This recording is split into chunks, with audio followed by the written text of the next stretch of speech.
Question number 16 में बोला है 0.000216 का हमें घनमूल निकालना है। घनमूल कहते हैं क्यूब रूट को, यानी कि रूट और उस पर क्यूब हो। ठीक है, तो क्यूब रूट हमें निकालनी है 0.000216 की। तो इसको लिख लूँगी मैं क्यूब रूट के अंदर, क्योंकि मुझे इसी का जो है क्यूब रूट निकालना है। ठीक है, तो मैं ये पॉइंट हटाऊंगी और नीचे पॉइंट के बाद जितने भी नंबर है उतने मैं नीचे ज़ीरो लिख लूँगी। 1 के बाद 6 नंबर है तो मैं 6 0 लिख लूँगी। 1 2 3 4 5 एंड 6। ठीक है, अब क्यूब रूट के अंदर अब क्या होगा, क्यूब रूट के अंदर होगा ऊपर 216 और नीचे होगा 1 000 000। ठीक है, तो अब मुझे इसमें से बाहर निकालना है 3 पेयर बना के, है ना। तो क्यूब रूट के अंदर जो 216 है 216 वो 6 का क्यूब है, तो मैं इसको कैसे लिख सकती हूँ 6 इंटू 6 और जो ये नीचे दिया है ये है 100 का क्यूब इंटू 100। ठीक है, तो ऊपर क्या बाहर आएगा, ऊपर से 6 बाहर आएगा। ठीक है, और नीचे से क्या बाहर आएगा, नीचे से 100 बाहर आएगा। ठीक है, जो ये 10 लाख दिया है ये 10 लाख 100 का क्यूब होता है, तो इसको मैं लिख सकती हूँ 100 इंटू 100 इंटू 100। और 216 जो है वो होता है 6 का क्यूब, तो इसको मैं लिख सकती हूँ 6 इंटू 6 इंटू 6। तो ऊपर जो बाहर आएगा 6 और नीचे आएगा 10, और अगर हम इसको डिवाइड कर लें तो आएगा 0.06 हमारा आंसर। ठीक है,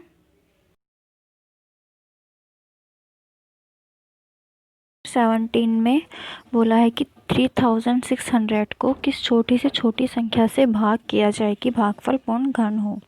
ठीक है, यानी कि 3600 को ऐसे कौन से नंबर से हम डिवाइड करें कि जो हमें शेषफल मिले। शेषफल होता है रिमाइंडर, ठीक है, जो यहाँ मिलता है हमें। और भागफल बोला है, भागफल होता है क्वोटिएंट जो हमें यहाँ मिलता है। ठीक है, तो इन्होंने कहा है क्वेश्चन में, मतलब बोला है कि हम 3600 को ऐसे कौन से नंबर से डिवाइड करें कि जो हमें क्वोटिएंट मिले वो एक पूर्ण घन हो, यानी कि क्यूब रूट हो जो वो निकले। शेषफल वो भागफल क्वोटिएंट। ठीक है, इसमें ऑप्शन दिए हैं 5 2 एंड 450 एंड 9। ठीक है, तो 5 से ये कम्प्लीटली डिवाइड हो जाएगा क्योंकि एंड में इसके 0 है, तो ये 5 से डिवाइड हो जाएगा। 2 से डिवाइड हो जाएगा, 600 हो जाता है 2 से डिवाइड, मतलब ये पूरा 6 से डिवाइड हो जाएगा। 450 से भी डिवाइड हो जाएगा। ठीक है, और 9 से भी डिवाइड हो जाएगा। लेकिन यहाँ हमें जो चाहिए क्वोटिएंट, यहाँ पे एक पूर्ण क्यूब बननी चाहिए, पूर्ण घन हो, मतलब क्यूब हो। ठीक है, तो 450 से हम इसको डिवाइड करेंगे, जो हमें क्वोटिएंट मिलेगा इसके बाद वो एक पूर्ण घन होगा, एक क्यूब होगा वो। ठीक है,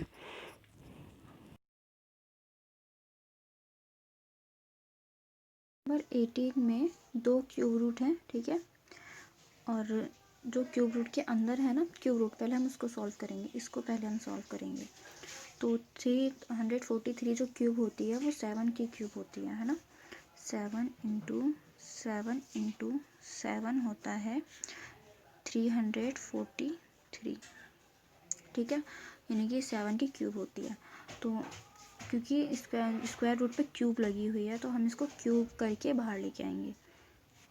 तो क्यूब 1 प्लस इसको 7 इंटू 7 करके मैं बाहर लेके आऊँगी एक 7। ठीक है, क्योंकि 7 की क्यूब है इसलिए 7 बाहर आएगा। ठीक है, और अब क्यूब रूट के अंदर होगा 8। 7 + 1 8। ठीक है, 8 किसकी क्यूब होती है, 8 होती है 2 इंटू 2 इंटू 2 होता है 8। ठीक है, 2 इंटू 2 इंटू 2 होता है 8। तो मैं बाहर क्या ला सकती हूँ, बाहर 2 लेकर आऊँगी। ठीक है, ये होगा आंसर। 7 मैंने इसलिए बाहर लिया क्योंकि जो 343 था वो 7 की क्यूब थी, 7 इसलिए बाहर आया क्यूब रूट से। 7 + 1 किया 8 और 8 बाहर आया है 2 बन के, ठीक है। तो 2 हमारा आंसर है इसमें।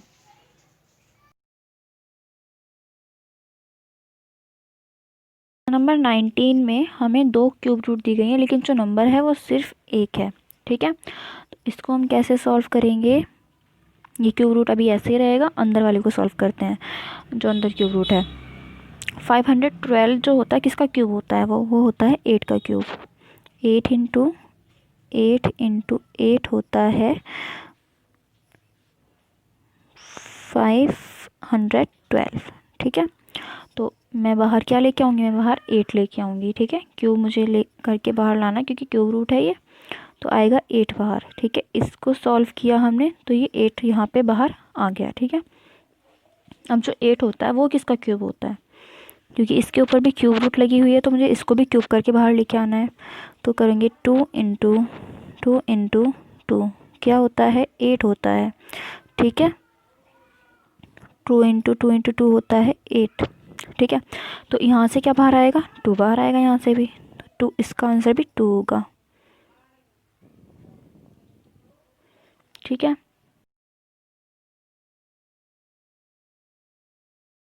नंबर 20 जो हमें सॉल्व करना है उस पर क्यूब रूट है, ठीक है। लेकिन हम इन दोनों को किस तरह से सॉल्व करेंगे वो देखते हैं हम।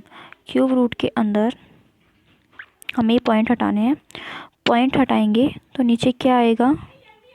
इनटू में आएगा ना, नीचे आएगा 1 और पॉइंट पर कितने नंबर है? एक नंबर है 9, तो 1 0, ठीक है। और इस वाले पॉइंट को हटाएंगे तो ऊपर कितने ज़ीरो आएंगे? 4, 1 2 3 4, ठीक है। तो 1 0 से 1 0 क्या हो जाएगा? कैंसिल हो जाएगा। ऊपर कितने बचेंगे? 1000 बचेगा ऊपर सिर्फ, ठीक है।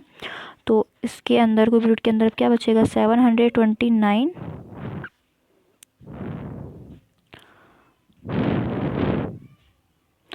और नीचे बचेगा 4096 इंटू, नीचे तो कुछ नहीं बचा, 1 है सिर्फ। 1 को लिखो या ना लिखो कोई बात नहीं है, और यहाँ पे होगा ऊपर 1000, ठीक है।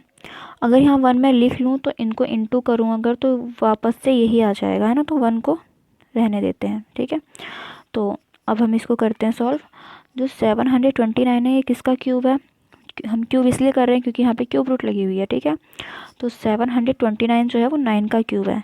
9 इंटू 9 करने के बाद हमें 729 मिलता है, ठीक है। 9 इंटू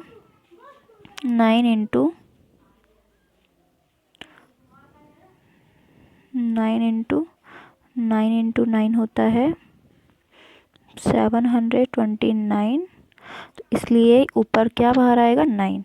और 4096 किसका क्यूब होता है? ये होता है 16 का क्यूब, है ना। तो 16 इंटू 16 इज इक्वल टू 4096। तो नीचे क्या बाहर आएगा? 16, और जो 1000 होता है वो किसका क्यूब होता है? वो 10 का क्यूब होता है। तो 10 इंटू 10 इज इक्वल टू 1000, ठीक है। तो क्या क्या बाहर आएगा? 9 और 16 और 10। तो ऊपर मुझे 9, नीचे 16 इंटू 10। अब इसको हम कैसे सॉल्व कर सकते हैं? 2 के टेबल से हम इसको कैंसिल कर लेंगे। 8 यहाँ पे, 2 8 जा 16 और 2 5 जा 10। तो अब मैं इन दोनों को मल्टीप्लाई कर लूँ। 9 5 जा 45 अपॉन में 8, ठीक है। अब हम इसको डिवाइड करेंगे तो हमारे पास आंसर होगा 5.625, ठीक है।